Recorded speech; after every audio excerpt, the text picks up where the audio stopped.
Bom, e a gente agora vai para uma entrevista de um garoto, né, nascido em Londrina, que veio para São Paulo e que tem poucos dias publicou um vídeo longo, um documentário a respeito da questão do uso de menores na internet. Felca, por favor, venha cá.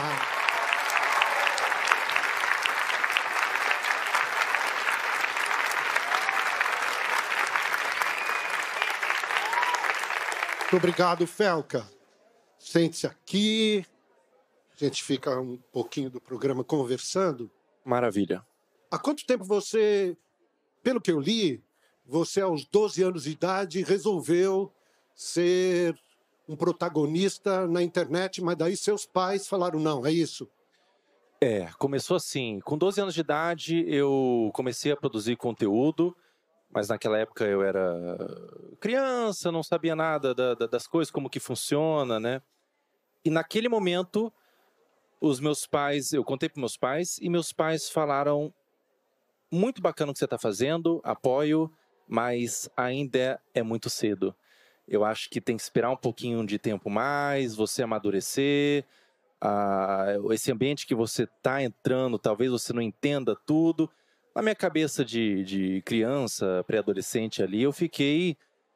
não entendi, fiquei meio revoltado por um tempo. Nossa, por que meus pais estão me proibindo?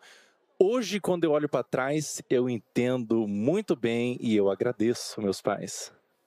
E aí você voltou com que idade a produzir? Com Felca, que é o canal que eu cresci na internet, que eu fiquei conhecido, foi em 2019 que eu publiquei o primeiro vídeo.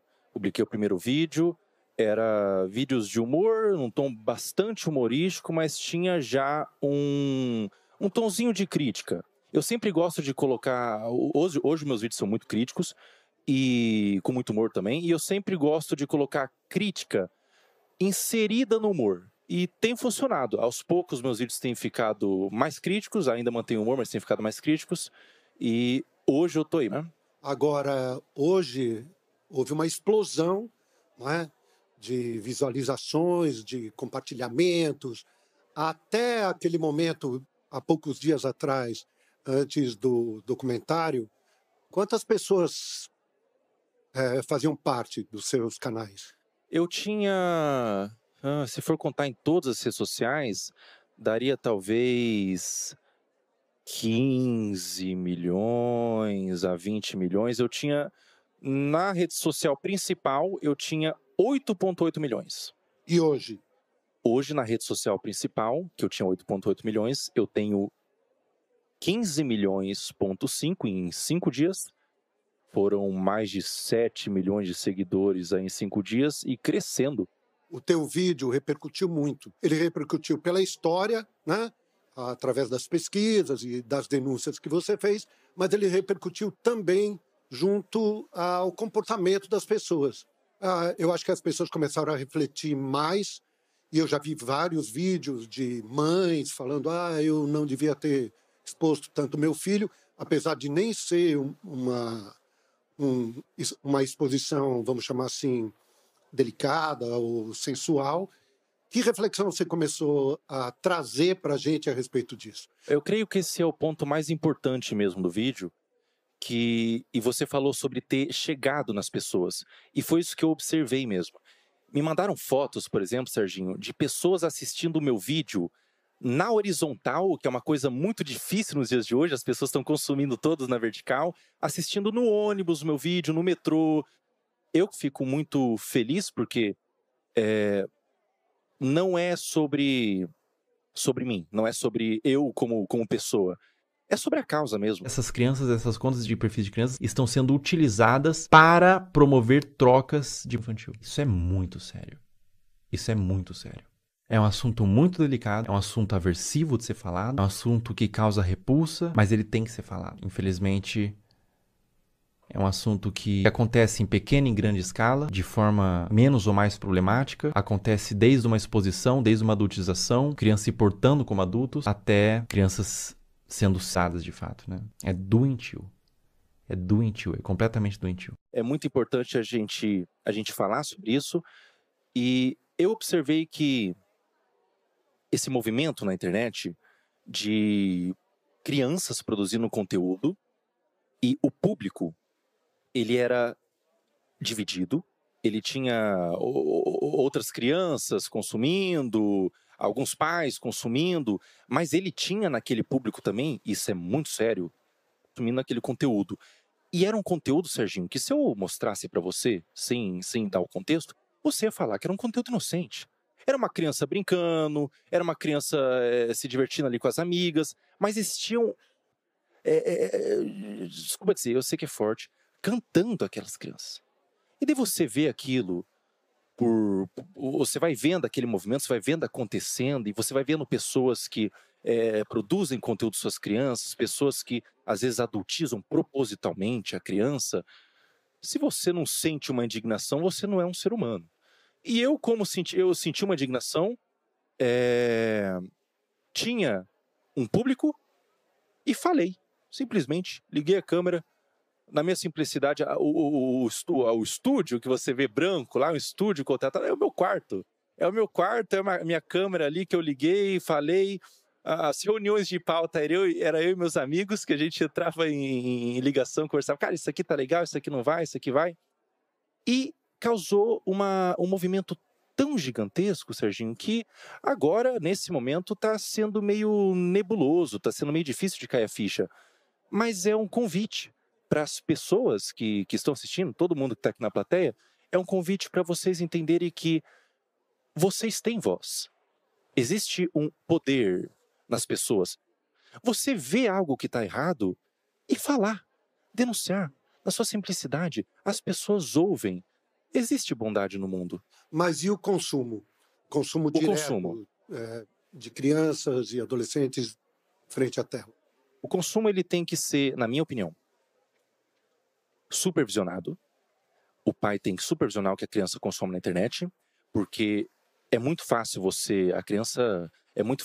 o algoritmo mesmo é trabalhado para isso. É muito fácil a criança sair de uma animação divertida, que ela se diverte, para um conteúdo não apropriado. É muito fácil isso acontecer. É um movimento que acontece muitas vezes. E se você, enquanto pai, tiver a capacidade de supervisionar o seu filho com 10, 11, 12 anos, ele pode consumir de forma moderada, na minha opinião, mas se você não tem a capacidade, se você não consegue ser um pai presente, se você trabalha muito, às vezes tem muitas ocupações e tudo mais, na minha opinião, bloqueio. E uma outra coisa não sobre consumo, Serginho, é sobre produção de conteúdo. Criança não tem que produzir conteúdo na internet. Não tem. A internet é um ambiente, todo mundo que está aqui sabe que a exposição não é algo fácil de lidar. A exposição vem com críticas, vem com pessoas comentando sobre você, comentando sobre aparência, vem com às vezes um assédio, e a criança não está preparada para receber qualquer tipo dessas coisas. Então, criança não deve produzir conteúdo na internet. Internet é um ambiente para adultos. Muito bem. Tem alguém que gostaria de fazer perguntas aqui? Você aqui, vamos começar. Como é seu nome? Ana. Tudo bem? Mais para ver sua opinião, assim, porque a gente sabe que isso não é de hoje. Não começou a postar os vídeos, principalmente do caso que você falou no vídeo, não começou esse ano, já é de muito tempo. Por que você acha que demorou tanto para tomar essa proporção, para as pessoas começarem a prestar atenção nisso? Essa é uma pergunta boa, Ana. Eu acho que existiam muitas pessoas falando sobre, já era uma coisa bem pública, assim, era relatado. Eu acho que talvez faltou uma mobilização mais numerosa mesmo. Eu acho que foi uma questão de alcance que atingiu. E o alcance vem quando uma pessoa decide. Eu acho que não vem quando a pessoa tem muita autoridade ou qualquer coisa do tipo. Eu acho que o alcance vem quando a pessoa decide reunir informações importantes desde o cerne da questão. Então, reunir provas, pesquisar, denunciar. Quando ela faz ela reúne informações em um vídeo que seja também fácil de consumir, porque muitas pessoas fazem vídeos, falam sobre, mas não querem se envolver. Elas falam de forma meio assim, direta, comentam só para ganhar alguma coisinha em troca. Quando a pessoa decide colocar a cara mesmo, não é sobre a autoridade da pessoa, é talvez sobre o ímpeto de realmente querer causar uma mudança. Eu acho que tem a ver com isso. Com isso. Quem mais, por favor? Aqui, você. Fala, garoto. Como é seu nome? Opa, prazer. Meu nome é Lucas. Queria perguntar pro Felca o que foi mais difícil para você depois dessa denúncia que você fez através do documentário, se foi montar, editar o vídeo, juntar essas várias denúncias, né, que você juntou para fazer esse documentário, ou o que teve de repercussão, seja positiva ou negativa.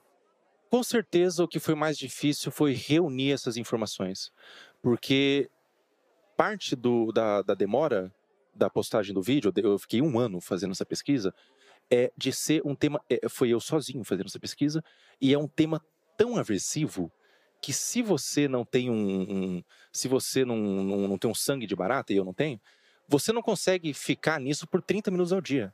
Eu ficava vendo aqueles materiais e procurando e buscando, e ficava com tanta agonia, tanta amargor assim na boca, que eu, pela minha saúde mental, vou dar um tempo, vou fechar o notebook e vou voltar amanhã.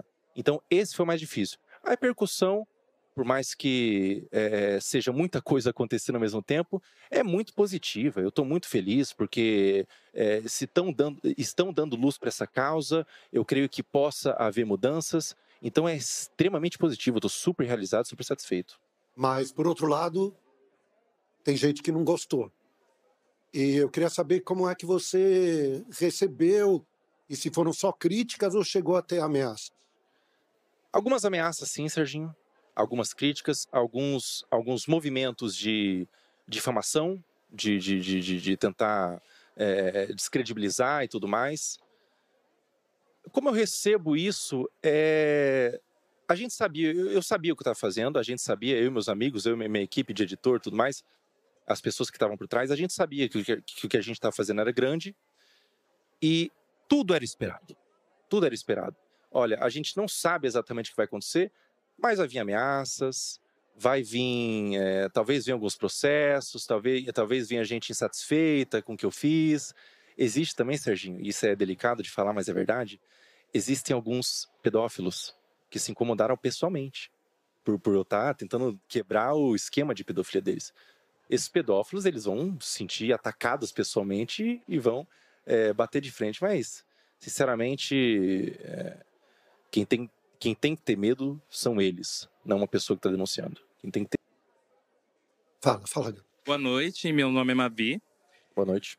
E a minha pergunta é, depois da repercussão do seu vídeo e a ação do Ministério Público, o que você acredita e qual mecanismo podemos usar para proteger as nossas crianças das redes sociais? Existe o ECA, por exemplo, o Estatuto da Criança. Existem leis para proteção. O que esses criminosos fazem são crimes. Então, eu acho que o melhor movimento, a melhor iniciativa é a iniciativa do indivíduo de denunciar, de ir atrás, de procurar, reunir provas, pesquisas e denunciar o que está vendo na internet. Denunciar. E, se tudo der certo, a gente consegue uma mudança no algoritmo para que esses conteúdos não sejam nem capazes de chegar no seu feed. Muito obrigado pela tua vinda, Serginho. aqui, viu? Obrigado Mesmo. Parabéns pelo seu trabalho. Obrigado, Serginho. Obrigado, viu?